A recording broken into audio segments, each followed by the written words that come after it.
itu yang wajib-wajib untuk bisa mengikuti ujian nasional.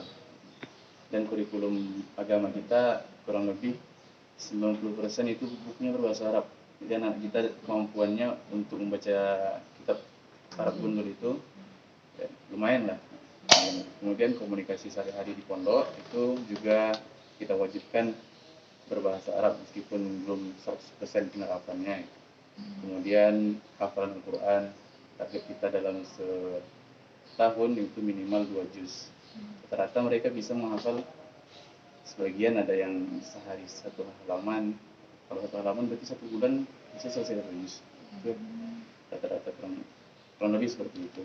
Kira-kira apa yang menjadi kendala yang dihadapi untuk bisa menerapkan masalah visi-misi ya, visi-misi dari pondok ke santri ya? Salahnya ada kendala atau lancar? Ya karena kita masih baru gitu kan, untuk membentuk lingkungan itu di awal itu lumayan berat, untuk lingkungan di awal. Tapi alhamdulillah berangsur-angsur berjalan setahun 2 tahun, santri sudah mulai komunikasi dengan bahasa Arab. Kalau itu gimana caranya biar mereka tuh bisa buka atau bagaimana gitu? Ini pengalaman lah terhadap itu, bisa diceritakan pengalaman terhadap santrinya. Memang di awal itu fase yang mereka alami itu adaptasi. Mereka yang awalnya dari rumah, yang dekat dengan orang tua, semua fasilitas tersedia, tiba di pondok itu semuanya dituntut mandiri, sendiri, merapikan baju sendiri. Solusi kita bagi santri-santri yang masih dalam fase ini, kita di setiap asrama kita ini ada kita tugaskan itu musyrif atau pengasuh asrama. Mereka nanti yang mengarahkan anak-anak ini, terutama di kelas-kelas rendah, untuk mendampingi entah yang bersih-bersih, entah yang persiapan mereka untuk belajar, dan semisal ada yang nangis, ada yang di awal-awal biasa, ada yang belum pandai nyuci gitu, kain kotornya ditumpuk di dalam lemari, itu musyrifnya yang ngasih tahu, baju ganti, cuci gitu. Ada yang piring kotor seperti itu juga, kadang dikumpulkannya, piringnya dikasih 3 misalnya sama orang tuanya, pakai sehari 1, nanti nggak dicuci. Itu musyrifnya lah yang bertugas meningkatkan kemampuan kemandirian mereka di pondok. Ya, kalau santri di sini berasal dari mana aja? Semua dari Pekanbaru atau ada yang dari luar Pekanbaru? Sebagian besar itu Riau, Pekanbaru, terus Siak sama Pelalawan. Yang di luar ada yang dari Kepri, dari Natuna, ada yang dari Sumatera Utara, dari Siantar dan sekitarnya, dari Sumatera Barat juga ada, dari Pasaman, dari Tinggi ada. Mungkin ada pesan-pesannya ke anak-anak remaja yang seusia santri ya, yang mungkin mereka merasa takut, kan ada yang takut masuk pesantren tuh mereka susah gitu, kan ada bahasa Arab apa tuh kan pelajarannya dianggap lebih tinggi dari pelajaran umum gitu. Ada pesan-pesan mungkin ke anak-anak? Ya insya Allah agama itu mudah. Yang pertama tentunya kita awali dengan niat yang ikhlas. Ketika kita berniat ikhlas karena Allah akan mudahkan semuanya. Nasihat mungkin saya kutip perkataan Imam Ghazali di mukadimah bukunya. Dia mengatakan talab minal ilmi li ghairillah fa aba yakuna illallah. Pada awalnya mereka itu menuntut ilmu itu bukan karena Allah, entah karena terpaksa, entah karena dunia atau semisalnya, maka ilmu itu akan enggan untuk masuk ke hatinya kecuali setelah dia mengikhlaskan niatnya karena Allah. Maka yang pertama itu niatnya dulu, niat ikhlas karena Allah. Itu dengan itu hasilnya akan nampak. Itu yang menentukan yang pertama.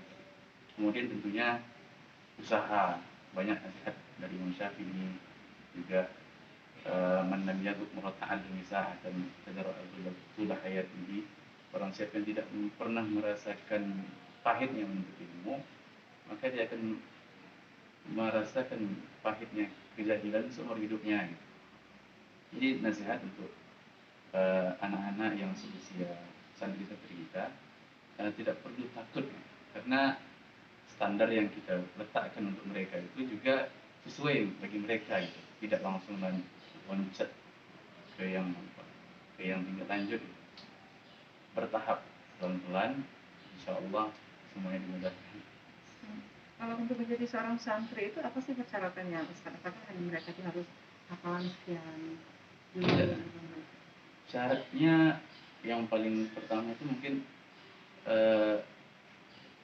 pertama lulus sekolah dasarnya, kemudian kemampuan mereka membaca Al-Quran, itu yang syarat utama, kemampuan mereka membaca Al-Quran, mengenal huruf, mengenal panjang pendek, itu yang pertama. Kalau belum bisa itu rasanya belum bisa langsung untuk bisa belajar. Banyak PR yang harus diselesaikan gitu kalau santrinya belum bisa membaca. Jadi kalau secara umum yang lain kan hampir sama kondisinya, anak-anak ya hampir sama, ilmu yang lain matematika. Tapi kalau untuk Al-Quran itu deh, karena buku-buku kita juga meskipun kelas 1 belum mulai langsung, sebagian kecil, tapi bahasa itu kan huruf-hurufnya itu huruf Al-Quran semuanya. Nah, maka itu yang jadi kunci utama, kemampuan membaca. Dan setelah itu jam 7.30 baru mulai belajar di kelas.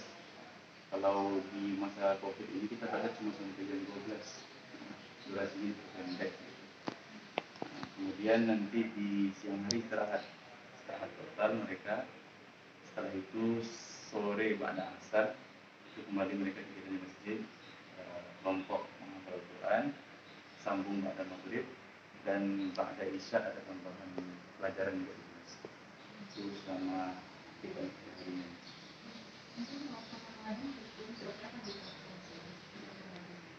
Sistem pembelajarannya karena khusus Ramadan.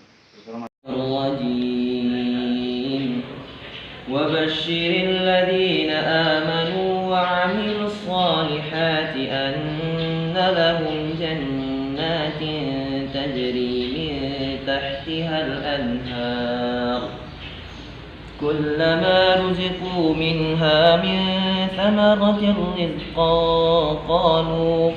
قالوا هذا الذي رزقنا من قبل وأتوا به متشابها ولهم فيها أزواج مطهرة وهم فيها خالدون إن الله لا يستحيي أن يضرب مثلا ما بعوضة فما فوقها فأما الذين آمنوا فيعلمون أنه الحق من ربهم وأما الذين كفروا فيقولون ماذا أراد الله بهذا مثلا يضل به كثيرا ويهدي به كثيرا وما يضل به إلا الفاسقين الذين يؤمنون بالغيب ويقيمون الصلاة ومما رزقناهم ينفقون والذين يؤمنون بما أنزل إليك وما أنزل من قبلك وبالآخرة هم يوقنون أولئك على هدى من ربهم وأولئك هم المفلحون إن الذين كفروا سواء عليهم أأنذرتهم أم لم تنذرهم لا يؤمنون